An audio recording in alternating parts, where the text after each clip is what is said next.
Welcome to Positive Talk with Kevin McDonald. Hey, that's me. Hi, and welcome to Positive Talk. Our show features the best positive stories and people from around the globe as we endeavor to answer the universal question of why am I here and what is my purpose? Understanding that can change everything, and knowing your greatness is fundamental to living your best life. So join us right now as together we work to create the adventure of our lifetime. And welcome to the show, everybody. Michelle's going to join us shortly, but in the meantime, I got to tell you, the gentleman that we're going to be talking to is leading the adventure of a lifetime because he's done so much. Anywhere from growing up and helping with the chicken farm, which I know a little bit about because I was a chicken salesman, and then he went into the Air Force for 20. And then he came back out and something remarkable happened. But before we get into that remarkable thing that happened, I want to introduce Douglas Berry. Douglas, how are you today, young man? Doing great. Thanks for having me on tonight, for sure. I enjoy it. Well, awesome. And we were talking a little bit before the show about what it's like to raise chickens and stuff. And it's a hard way to make a living, isn't it? It is, especially back in the 80s when we did it. It's more automated now from what I understand, but it was a lot of just grunt work back in the day when we were doing it.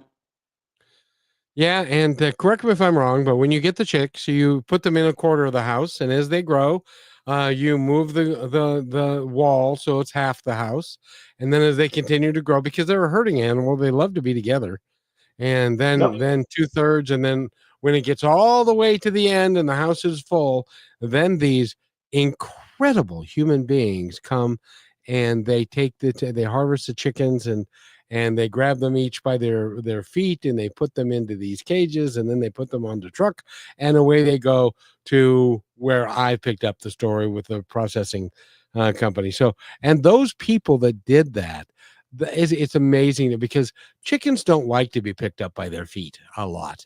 And so there was a lot of cuts and bruises and all that kind of stuff. Yeah, it was incredible to watch, for sure.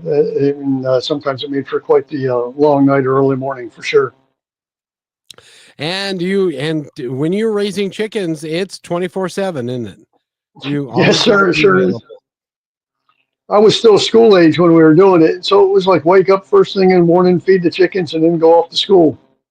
And then come back and feed the chicken some more. Yeah, exactly. And stuff. So, but something happened to you because, you were in the military for 20 and you got out of the military and you had kids at that point and something happened with a particular rabbit. Talk about that. Yeah. Yeah, that was pretty crazy because you read to your kids as they're growing up and you read the stories to them and it's like, man, it'd be cool if I could write a kid's book. So it's always in the back of your mind. And then one day, just out of the TJ, I still don't know how he did it, but he caught a baby rabbit and he brought it in the house. He's like, Dad, can I keep him? And I'm like, well, we can't really domesticate a wild rabbit, but you can keep him overnight. We'll let him go the next day, and that's what we did. But he brought it in. He named it Jasper. And let it go the next morning. And I looked at my wife, Sherry, and I'm like, what a great idea for a kid's book. I always thought I could write one, but now I got the idea. And that's where it all spawned from right there. Pretty incredible stuff. Now, I got to ask you, because a lot of people who are interested in maybe writing a book or something, and they tell their significant other or somebody else, and they say, oh no, you can't write a book. You need to get a job and just do what you're told and stuff. What was it about you that said, no, I really think that I could do this and I want to do this, and the steps that you went through to become a children's author of note? Sure.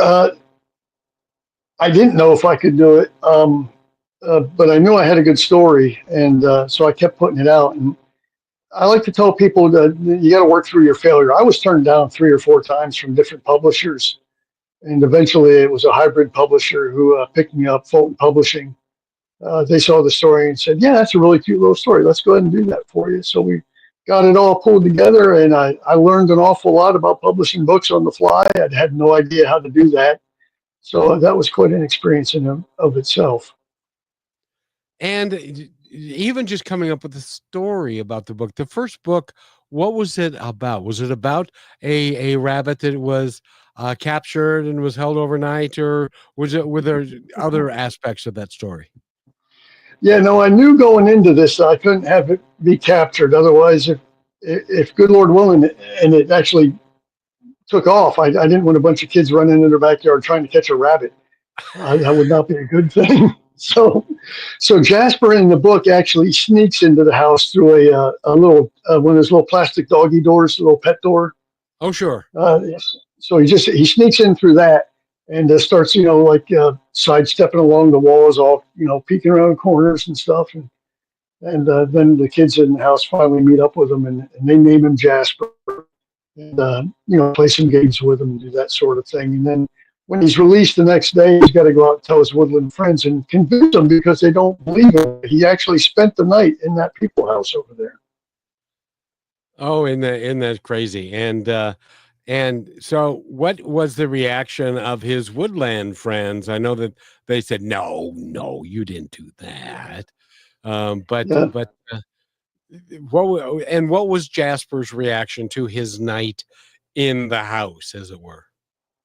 Yeah, no, they certainly did not believe him, and he had to try to convince them a little bit. And it's a relatively short story, so there's not a whole lot to it. It's about 36 pages is all, but he had to convince them. They eventually believed him, and then the big cherry on top, I'll let the cat out of the bag, so to speak, is when they saw that the kids in the house built Jasper a little dog house with his name above the door. And that was the big surprise for Jasper at the end of the story. Now, how old were your kids when you wrote this book? TJ, when he caught the rabbit, was about 10 years old, if I'm not mistaken. And I wrote the book then. And then it was a good period of time before 2020 finally came around. TJ, it's 2025 now, and I think he's 27 or 28 years old. He's getting up there now. And so it was a little while, and you can't give up on stuff like that when you're creative. You got to keep punching away at it, because it could take a little bit of time before it catches on. It kind of always takes a little bit of time before it catches on, because unless you've got a crack marketing team, and by the way, crack marketing teams are expensive. Yes, they are. I got a good Air Force guy out in San Diego that's helping me out, Garcia Global Media. So he's doing a lot for me. Oh, that's awesome. How many books do you have out now? I've got 3 storybooks for Jasper and Friends. I have 1 activity book, which just seemed like the right thing to do, an activity book to go along with the books. And then I did my little foray into science fiction, and I have a science fiction novel out there now called Guardians of the Unknown. So those are the... To go from a children's author to a science fiction author, that's a bit of a leap, isn't it? Yeah, it's a little bit of a leap. Growing up as a kid, I read a lot of Robert Heinlein books, and I was really into sci-fi back in my teen years. And so I guess that idea was always like way in the back of my head. And then I was just driving to work one day, because I still work on an Air Force base, and the idea came to me. It's like, well, let's have a couple Air Force guys work their way up through the ranks, and now there's the Space Force, so they work their way up through the ranks. As a F-22 Raptor pilot, up to becoming, he gets tired of getting shot at, so he decides he wants to go into the Space Force. So he spends time on the space station, and he gets his nickname Orbit because he spends the most time on the space station, most orbits around here, kind of thing. And they get involved with a UFO that's kind of been dogging him his whole life. He just kind of catches it in his peripheral vision, kind of thing, and like, what's that? And he finally catches up to it, and he ends up, him and his buddy end up getting sucked through a rift and shut off into another galaxy into the middle of like a turf war. And so they got to work with one of the sides to win that. And what's the name of that book, and how long has it been out now? Guardians of the Unknown, and it's been out roughly 5 or 6 months, I think. And have you done a bunch of book signings and book tours and all that kind of stuff for it yet? Not for that one. For the Jasper and Friends, I used to go to a farmer's market every weekend and do a little kind of like book signing slash be a vendor kind of thing up there. And I enjoyed that. To write a book is one thing, but to go out and see your fans, if you will. I don't know if I've been doing this long enough to actually have fans, but if you will, fans and people who bought book 1 and 2, and then you're up there with book 3, and they're like, "Oh, I gotta have it," and that sort of thing. It's really really cool for sure. It really is. By the way, if you want more information about Douglas Berry, go to douglasberryauthor.com. The 3 books that are Farmer Jasper's books are The Night I Spent in the People's House, and Farmer Jasper, and The Day at the Beach. What's The Day at the Beach about? Well, when I wrote A Night I Spent in the People House, I thought I'd sell like 30 copies to family and friends, and I sold like 500 copies. And people started asking me, "What are they going to do next?" And I'm like, "Man, I was going to be one and done. I have no idea what's coming next." Um, but we like to vacation out at Myrtle Beach, so not really having any other idea that made sense. I'm like, "Well, these are woodland animals. Maybe they've never seen a beach, so let's get them over to the beach." So a swan moves into their local pond where they all live around, and tells the guys, "Hey, it's great to be here, but I passed this incredible place on the way here. I think they call it a beach." And right away, all the woodland, "Oh, we've never heard of a beach before. We should go on an adventure one day." So they all go on an adventure to the beach, and all like, wow, the sand just kind of freaks them out and stuff when they feel it through their toes and stuff. And the salt air, smelling the salt air, and they run into some friends there at the beach, and they get to ride on the sea turtle and go out in the water and play with like whales and crabs and stuff. And Oh, that that's is a one lot of thing. fun. Yeah. Yeah, that is that's a fun it's a fun thing. Do you have another one in the works that you are working on, another children's book or another sci-fi book? Yeah. The beach book was number 2. Farmer Jasper's number 3. I fell back on my farming roots a little bit on that one, but the 4th book is actually going to be it's going to be Farmer's Christmas Story, because everybody's like, "Oh, you need to do a Christmas story. All children's books have a Christmas story." And I'm like, "Oh, that could work." So we're I as an author, of course, I'm going to go through months of editing before I actually start working on this thing, and so it's like I've already like knocked it down from 95% to 50% at one time, and now we've built it back up to 100% again. But I'm going to go over it and go through it, because it's very important to me that the images match the words on the page. And if you get too many words on the page, then the image kind of doesn't make sense, because it makes sense for part of the words, but not all of the words. And it's important to Right. me that a child that can't read yet can follow the story through the pictures. And then he or she learns eventually what the squiggly words are, the lines at the bottom of the page are. So it's important to me to get all that matched up. So when did you, because you were in the Air Force for 20 years and stuff, but when did you notice, because writing a children's book, a lot of people say, well, that's just easy and it's just a couple of words per page. It's really not. But a sci-fi book, people would say that's really complicated. When did you discover that you had this ability to write? Were you young and you wrote in school and stuff? It was, I think. And the weird thing is, and I didn't realize this. So let me, before I get to the story, let me go back a little bit. When my brother and I were real young, was during the time of like Mad Magazine, Dynamite Magazine back in the day, those kind of things. So we would set up in our bedrooms, and we came up with a magazine called Splat, Splat, and we would just hand draw all stupid stuff in there, like graffiti on a wall, all kinds of crazy stuff. And so that's in the back of the head, and you're always like, "Wow, it would be cool if we could actually do this." And then lo and behold, like 100 years later, I did. Um, but I kind of got off track, and I forgot the second half of the question. But Well, no, uh, that's okay because I need to explain this to our audience because Alfred E. Newman, who was the major character of Mad Magazine. The Mad Magazine hasn't been around for 20 or 30 years, at least not to my knowledge. But Yeah. that was at its time when I was a kid, which was 50 years ago.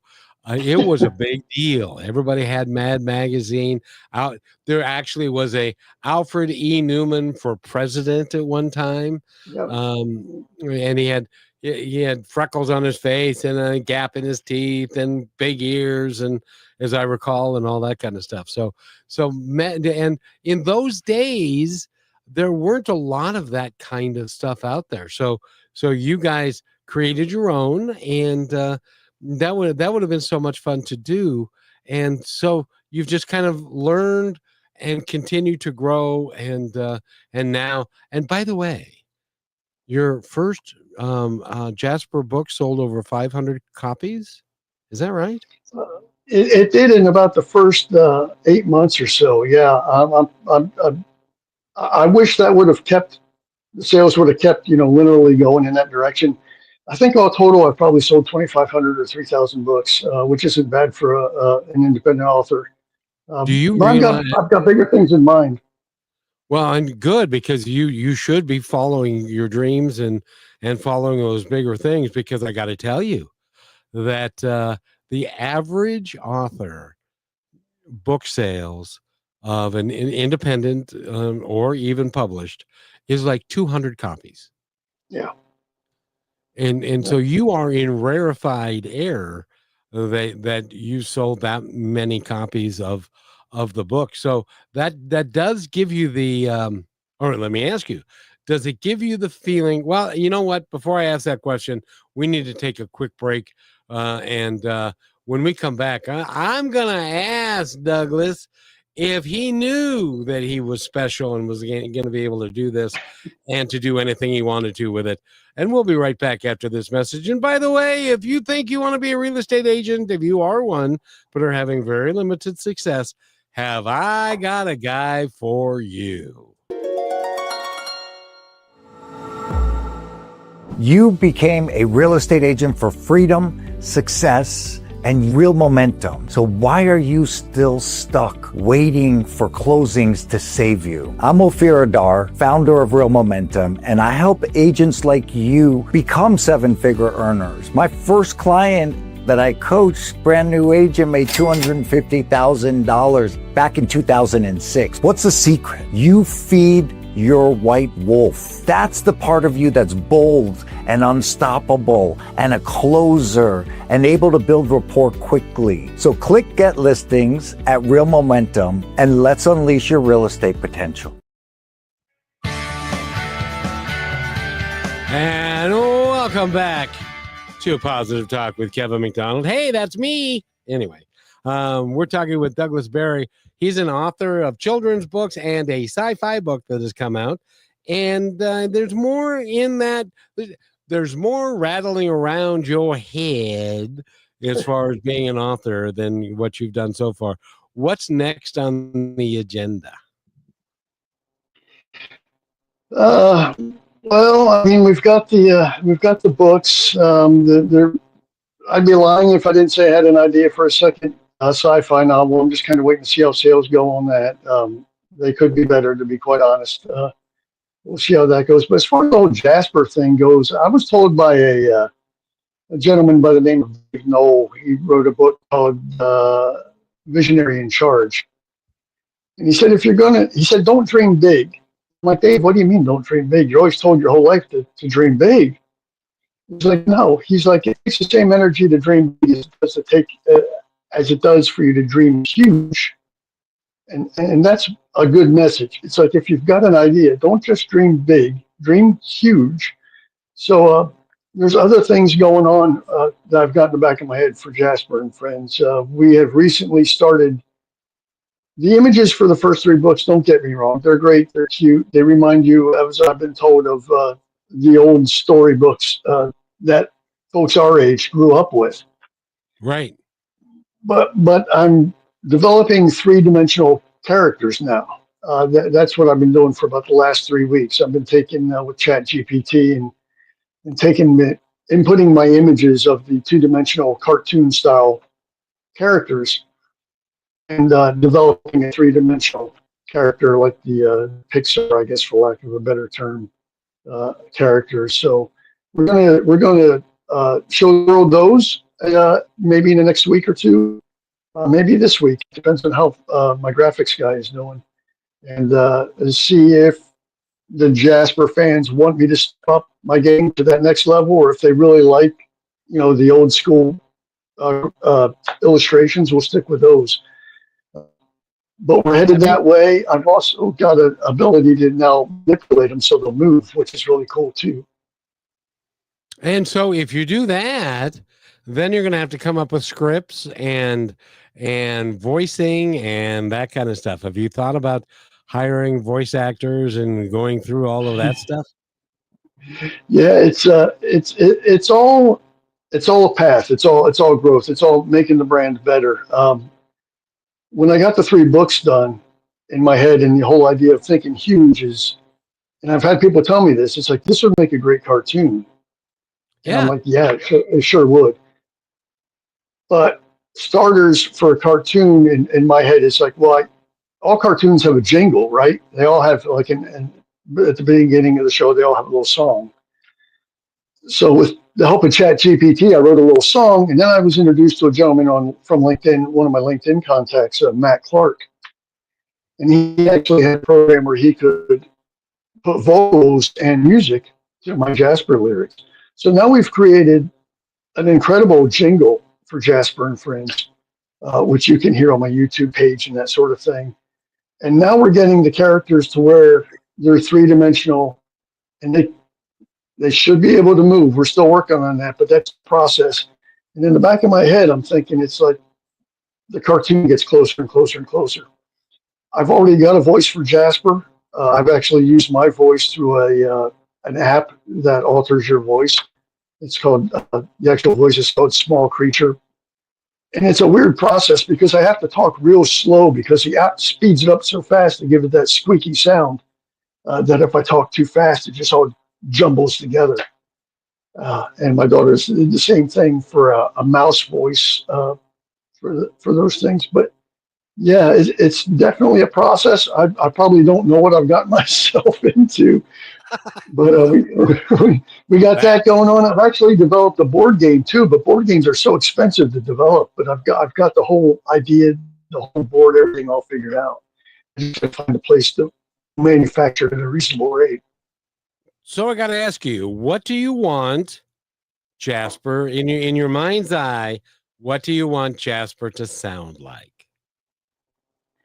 Yeah, he's a fun little critter. He's got a little bit of a squeaky voice, and a little bit of energy. I've done a couple videos where Jasper talks.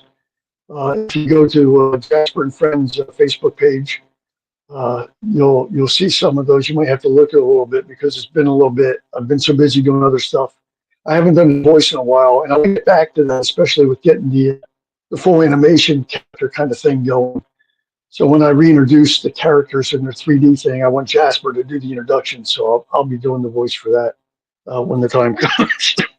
Now, what's his diction like when he's because he's got he's a rabbit and he's got big front teeth and stuff. So is his diction a little bit different? That it needs to be like, well, you remember Elmer Fudd, who was a pig or a porky pig and those kind of stuff.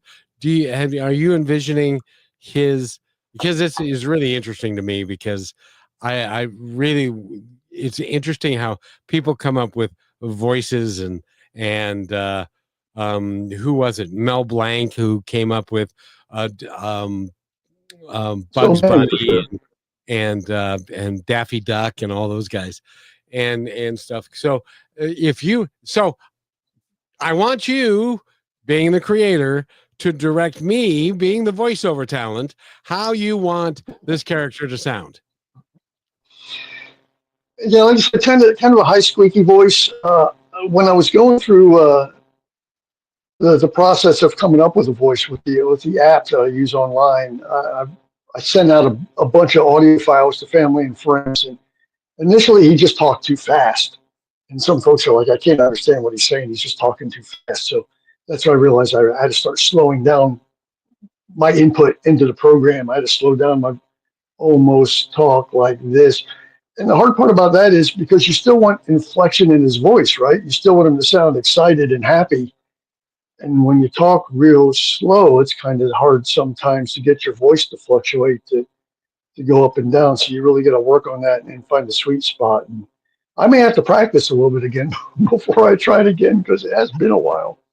Well, and the thing is that and maybe it's just me being old school, but I think that having especially if you create a cartoon and it gets picked up by somebody, I don't think AI can do it long term the way Yeah, no, the way that you want it done. I would. Yeah, yeah. There's definitely going to have to be talent.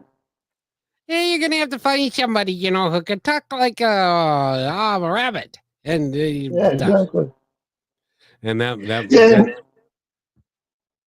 and go ahead. LinkedIn is pretty good. I've actually got a couple of voiceover acts and stuff on my LinkedIn profile, uh, and there's a couple that I feel like I've gotten pretty friendly with, and it's, man, I sure hope maybe one day I can get the backing I need to maybe hire those folks and get that thing rolling because I think the kids would really love it. I think it would make a great cartoon, and Yep. I really feel like I'm on the cusp of something big, and I just need my break, and it's going to happen. I don't. In my mind, there's not an option where it doesn't happen, and maybe that's the military guy in me speaking. I don't know, but it's going to happen. The time I don't know when, but it's just keep pushing forward. You, in my humble opinion, you need to keep pushing forward. You need to have your passion behind your purpose, and you just keep going. And Yeah, great things will come when they're supposed to show up for you, and then awesome things will continue to flourish, and the brand will continue to grow, and it will become, you could be um, the next major author that is in thousands and hundreds of thousands of homes nationally with children's books. Then that would be pretty cool, I would think.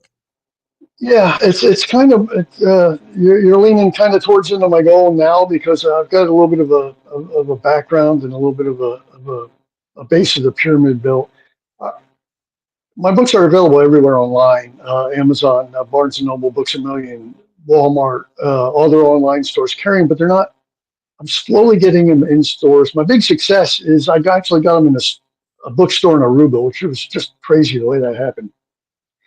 But that's my goal. I try to reach out as much as I can to gain the interest of corporate buyers, and I'd like to see them in these national stores, just on the shelves. I think he deserves a place there. I think it's good enough for that. And we're pushing towards that. It's like with everything else that I've said. And deep in my heart, I think it's going to happen. In a matter of when, I have no idea. But I just know if I just keep pushing forward, then I'll get there. Really, honestly, that's the way everything works in life, is that if you think something I know about, which is the radio business and podcasting. If you believe that you're going to start a radio show because I'm going to be wildly successful and everybody's going to want to listen to my show, I'm going to be bigger than Joe Rogan and they're going to pay me millions of dollars, you're going to be sorely disappointed because it takes time. It takes effort. It takes the ability to create a show and a persona that people find interesting, that they want to listen to. And more so, it takes time, because unless you've got, I don't know, a couple of $1 million to put into marketing so that everybody knows your name, it takes time for you to develop that whole thing. And speaking of which, Douglas Berry is our guest, and go to douglasberryauthor.com and find out all about Jasper and his adventures. There are 3 books out now. There are going to be more, and he's maybe cartoons, maybe Pixar is going to pick it up. Who really knows? Because kids stuff. And by the way, the work that you do, it would be fun for you to make it fun for kids, but also give an underlying message to adults too. Just a thought. Sure. So he says, yeah, sure. What do you know? Anyways, we're talking with Douglas Berry, and we need to take our station break. We will be right back after this message. Stay with us. And again, DouglasBerryAuthor.com is where you want to go. We'll be right back. You're listening to Brushwood Media Network, the best in syndicated talk, news, and entertainment shows.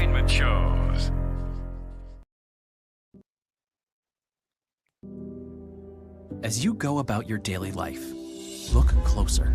As you gather with family and friends who love and support you, look closer. There are youth right in your community who don't have the home, warmth, and healing you have. So look closer. Every year across America, a staggering 4.2 million youth are homeless or trafficked. And for 50 years, Covenant House has worked relentlessly to keep them safe and protected. Tonight, 2,000 young people will sleep safely in a Covenant House bed. And tomorrow, they will wake up surrounded by love. They get clean clothes, hot meals, medical care, and a safe place to sleep. 24 hours a day, 7 days a week.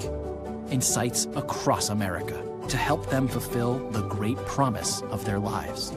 So look closer at Covenant House. To help or get help, go to covenanthouse.org.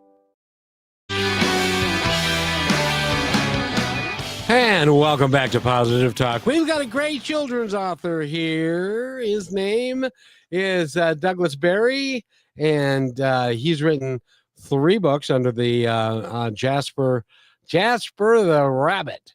And although do you call him Farmer Jasper, or is it Jasper the Rabbit who's having all kinds of adventures?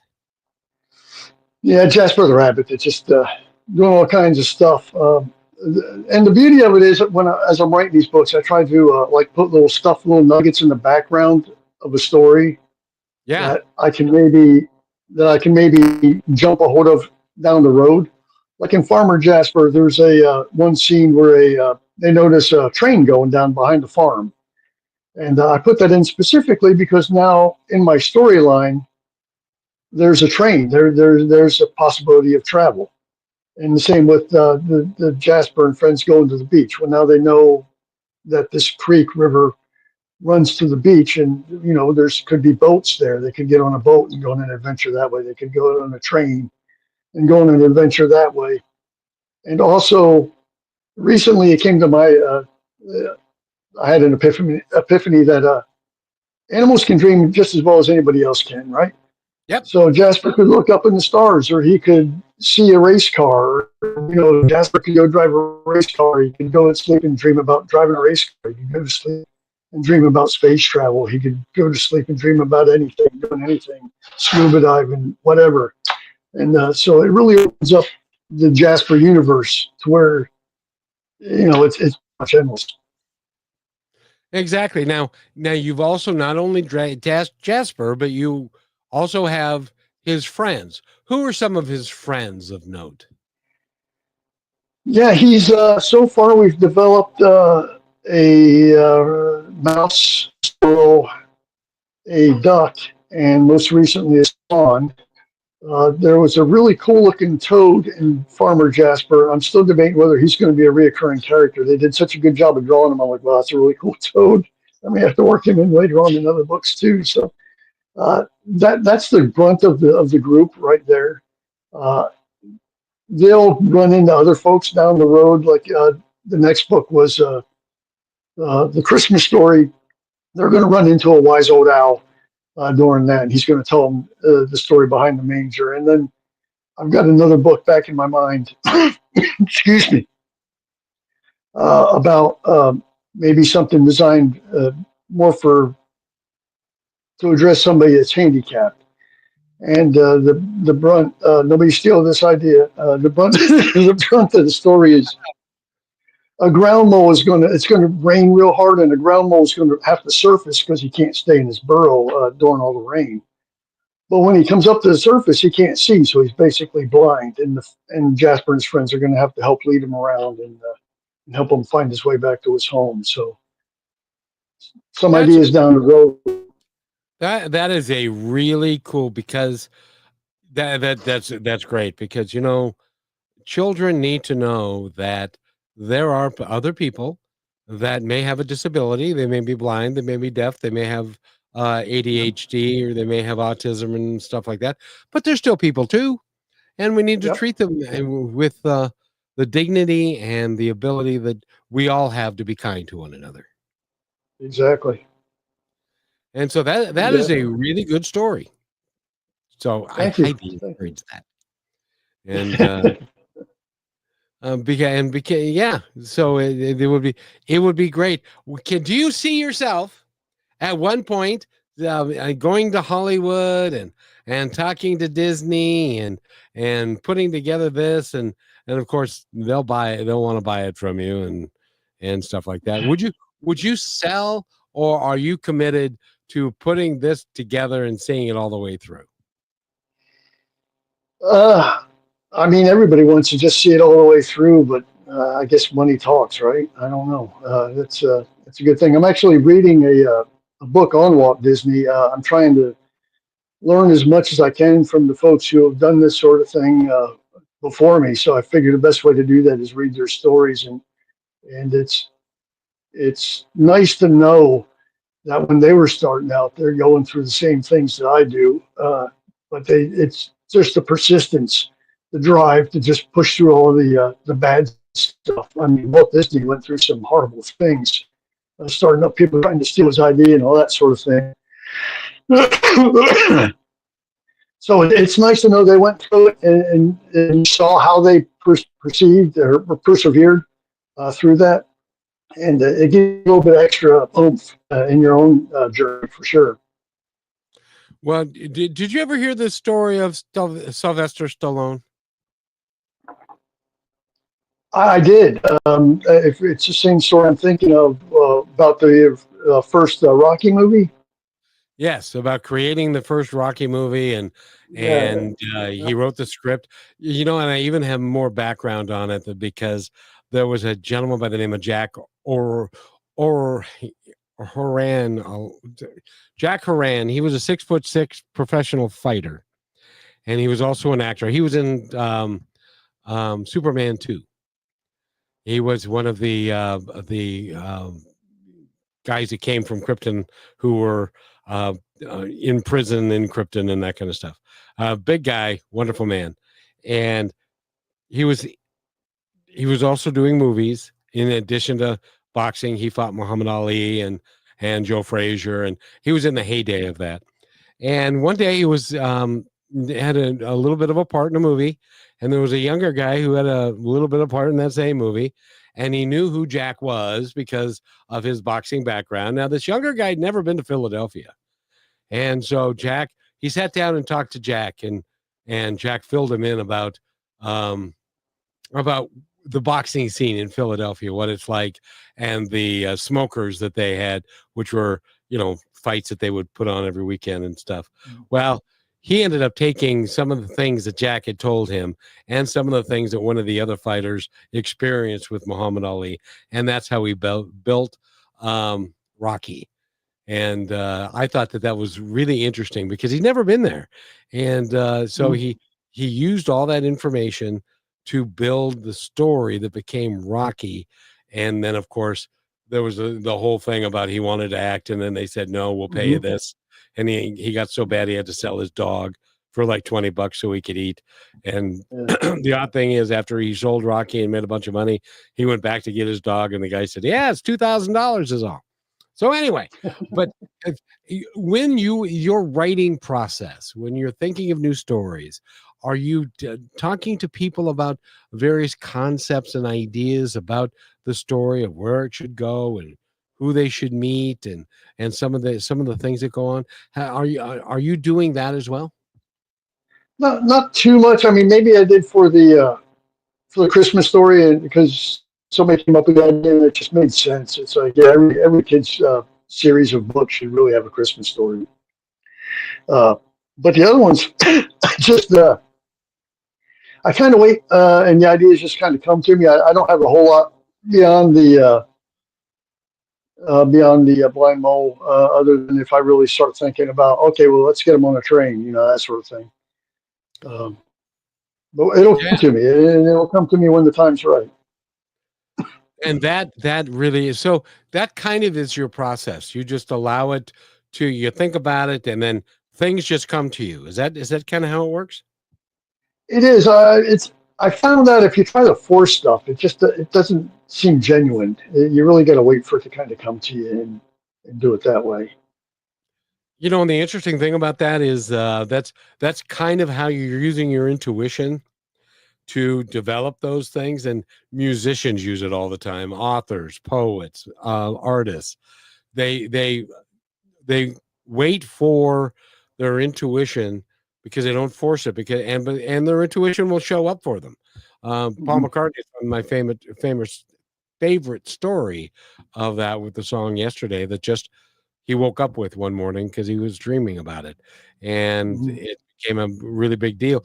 And that's kind of the process, isn't it? Because you can't force something, but if you just think about it, and then as you go to sleep at night, let me ask you this. As you go to sleep at night and you're thinking about the character, and you're thinking about the plot line and stuff, do things just come to you? I've noticed that more, and we haven't really touched on it. I have been dabbling in writing some songs. I find that more comes to me in quiet moments than the story ideas do. And so what do you play? I'm not musical myself. I write lyrics, and the gentleman who helped me with the Jasper jingle helps me with the songs as well. Excuse me. So I'll come up with the lyrics. Chat GPT will help me out with some of the rhymes. But I definitely I usually write in like a whole paragraph of what I want a song to be about when I have an epiphany of what I thought would be cool to write about, and it kicks out like a decent structure of a song. Then I'll go back over and change some of the rhymes and that sort of thing, and some of the verbiage. But then I'll give it to him, and he'll put voice and music to it. And it's a cool process. So you're kind of one of the new folks. You don't use people. You use AI, and you use technical programming. And the reason, the only reason, is I'm just a poor boy. I can't afford all that stuff. I don't want it.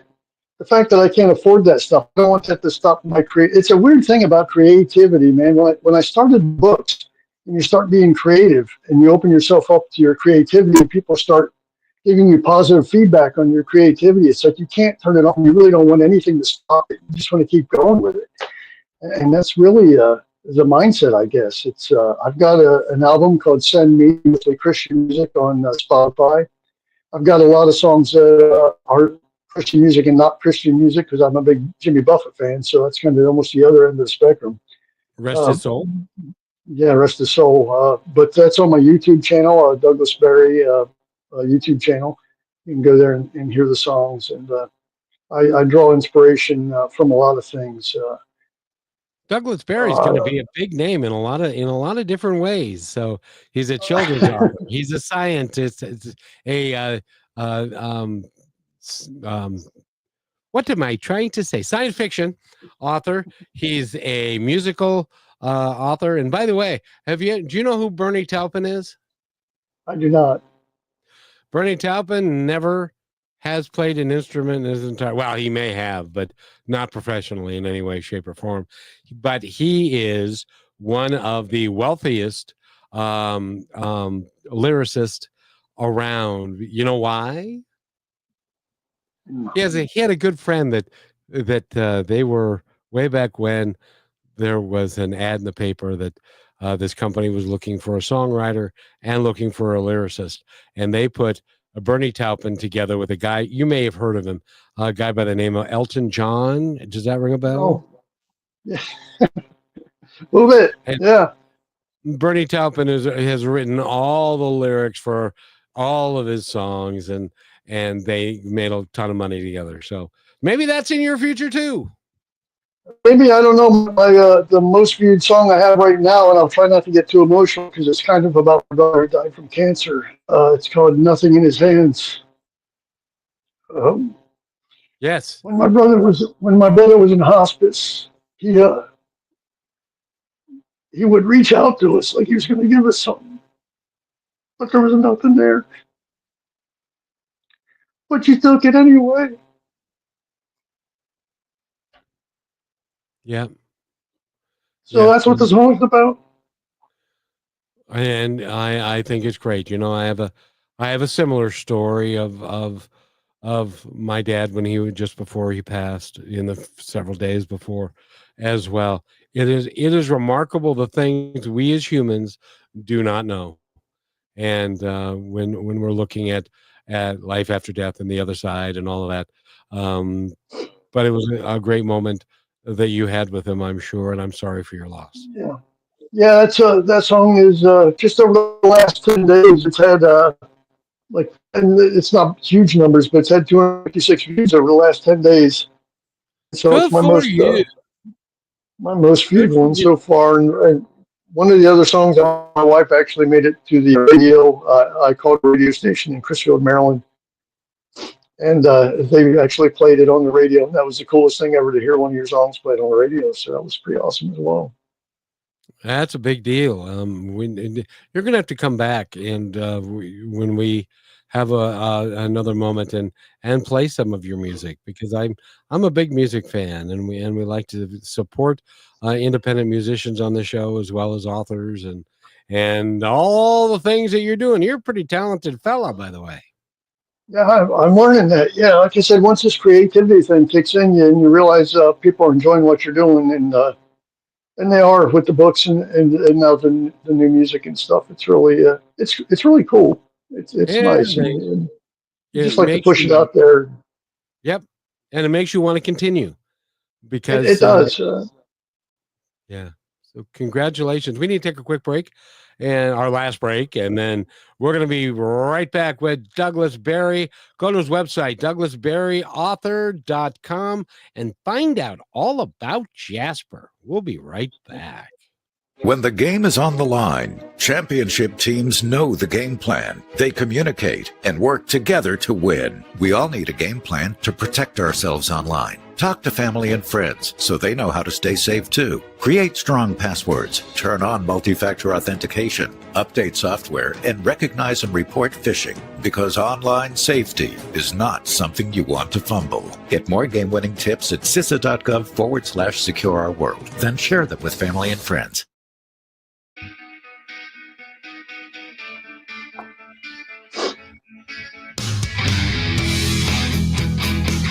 And welcome back to Positive Talk with Kevin McDonald. And our guest today is Douglas Berry, the author, the poet, the lyricist.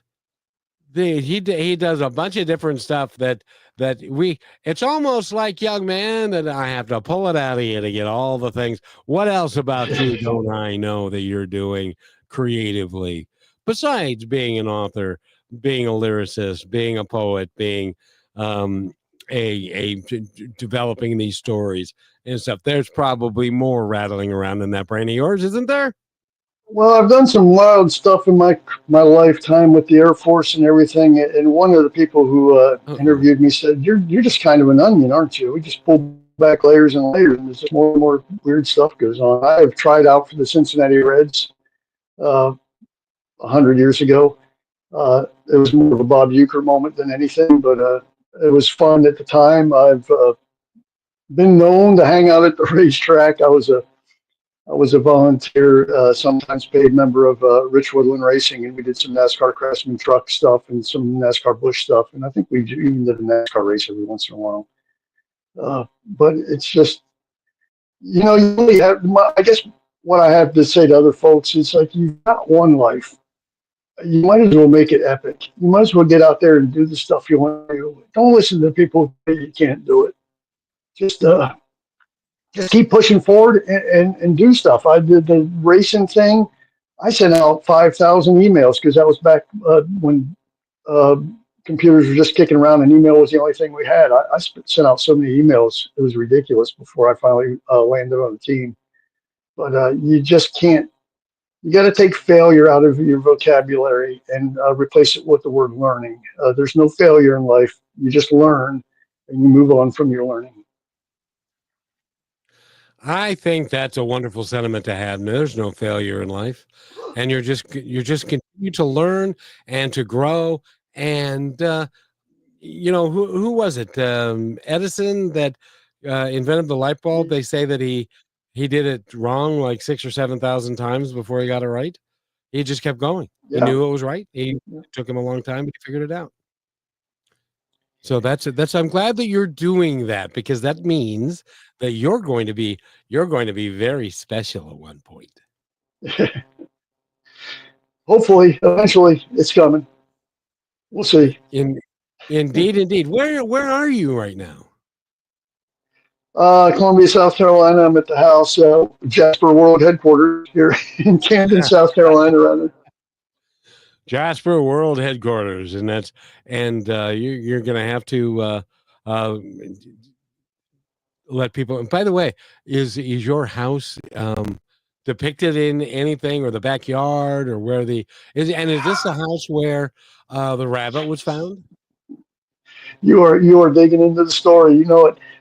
When I first did that, like anybody, when they do their first book, I had no idea what I was doing. Right, so the publisher comes back and they're like, "This is a great idea. Now give us some ideas for the illustrator." And I'm like, "I have no idea what I'm doing. I don't know really where I want the rabbit to be or any of that kind of thing." So I'm like, "Well, wait a minute. I live in a people house, right?" So I started going around my backyard and inside my house, taking pictures in rooms like rabbit hike down at my knee high. I was holding the phone and I was sending those pictures off to the publisher, saying, "Now this is what I want the background to look like, and I want the rabbit here doing this, and I want the other characters here doing that." So if you look at the first book, there's a lot of my house in that first book, and actually, I think it's on page 3 or 2. There's some birds that are flying over a farmhouse, and that farmhouse, yes, is the house that we lived in Marion Station, Maryland, where we had the chicken farms. Oh, that's cool. Well, it's all part of the experience that you've gained through life, and you've done quite a little bit. And and even in the Air Force, you were telling me earlier that you went to some places across the world that you just as soon had not gone to, but you learned a lot from there, and the people that were there, and the situation you found yourself in. So and by the way, thank you for your service. I'm glad you made it through 20 and are doing well now. Well, thanks for your support. Yeah, Memorial Day, and I think I probably speak for most of us veterans. That's a hard day for us. It's and not only for the veterans, but for the people who love veterans, and family and friends, because the thing that we still are dealing with, that we need to get in control of, is that there are too many service members who come back and are scarred, and they don't recover, and their lives end prematurely, and it's 20 or 22 or 23. I've heard as many as 40 a day, and that's just way too many people not fulfilling the promise of what their lives were meant to be, and we need to help them with that. Yeah, I try to, as much as I can, I take 10% of my Jasper and Friends book sales, and I send it to a place up in Paducah, Kentucky, where they have like a little retreat, and help veterans out as they can. Well, it is so important that you are doing that, and thank you for doing that. There are a lot of people that, and you being a veteran, and my son's going to be a veteran. He's currently active. It can be difficult based upon the things that you've seen, the places that you've been, and a lot of people who have never done any of that, they don't really get it. And so it's important for people who do get it to help other people so that they can make it through. Do you agree with that? Yes, sir, for sure. Definitely. I've hooked up with a vet tribe, it's called, on Facebook and LinkedIn, and there's a lot of incredible veterans out there that are doing pretty incredible stuff. One that comes to mind in particular, aside from the guy who helps me with my PR, is Brian Big Country.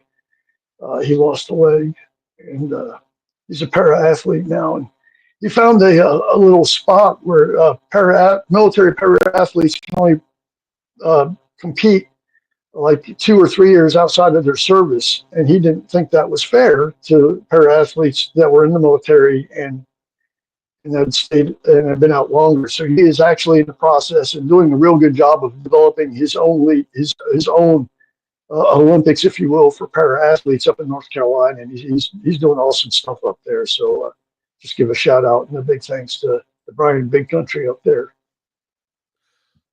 Are you telling me that there are people that would say, "Oh, once you can age out of being in the paramilitary or para Olympics because you've been out of the military for 3 or 4 years"? Not necessarily the Paralympics, but the lower local, games. I don't even know the proper terminology, but the Paralympic style games where they do shot put and stuff. Yeah, there's some that will actually age out the folks, and so he saw that little niche and he's running with it. Good for him. Good for him. Would you do me a favor and mention to him that you were on the show, and if you thought we didn't suck, then we would love to have him on to talk about that issue, because that's kind of a big deal too. And he's working for humanity. He's working for his fellow military brethren and stuff like that. And that's, by the way, in my world, that is like the highest calling that you can have. Yeah. I'll certainly give him your name for sure. We'll see if we can get him on for you. Yeah, that'd be awesome. That'd be awesome. Now, we've run out of time, young man. By the way, go to DouglasBerryAuthor.com. Find out all about him and Jasper and all the things that he's doing. And before we go, I want to give you an opportunity to tell our audience anything that you would like them to know. Other than the failure, don't let failure rule your life. Get by it. It's just learning, and just keep pressing forward. And also, the whole basis behind my Jasper and Friends books they're just fun stories that let kids be kids. The world can be a noisy place, and I just want kids to have fun. Absolutely. And I'm willing to bet, I don't know this, but so I'll ask. I'm willing to bet that you have a good support team around you of people who believe in you and believe in what you're doing. Would that be true? Yeah, sure would. Yep. We're going to definitely keep pushing forward. I got all kinds of folks behind me for sure. And that's what makes it really cool, is when you've got have a good tribe. Yeah, you got a lot of people behind you. They applaud you for the work that you're doing, and just keep it up, young man. Keep it up, because there's nothing else to do. Keep it. And Douglas Berry has been our guest, and I'm thankful for him being here. And if we had a few glitches or stuff, that's internet radio. So that's what do you do? But go to his website again, which is DouglasBerryAuthor.com. Get all the information you can about him, and buy a book or two just for fun. And then they're available everywhere, and so you don't have to go out of your way and stuff. But my hope is that if you have a mom and pop bookstore in your neighborhood, go there. Say, hey, do you have Douglas Berry's books about the rabbit? And they'll say, no. Well, I didn't. Let me look. And they'll say no. And they say, okay, so I want to buy one. I want to buy the series. Why don't you get like this 3 or 4 times that number and put it on your shelves? I'll bet you they'll sell out really quickly, because he's a very successful author. And you can help 2 people, 3 people. You can help yourself. You can help Douglas Berry, and you can also help the bookseller make a little bit more money. So I think that would be a good idea, don't you? For sure. Thank you, Douglas. I appreciate your time. Thanks for having me. It's a blast, for sure. Thanks for listening to this episode of Positive Talk with Kevin McDonald. Our purpose is to provide everyone with a positive, entertaining, and educational experience. I would love your feedback and comments about the show, including possible topics and great guest suggestions. Please email me at kevin@kmmedia.pro. And remember, be kind to one another because each other's all we've got.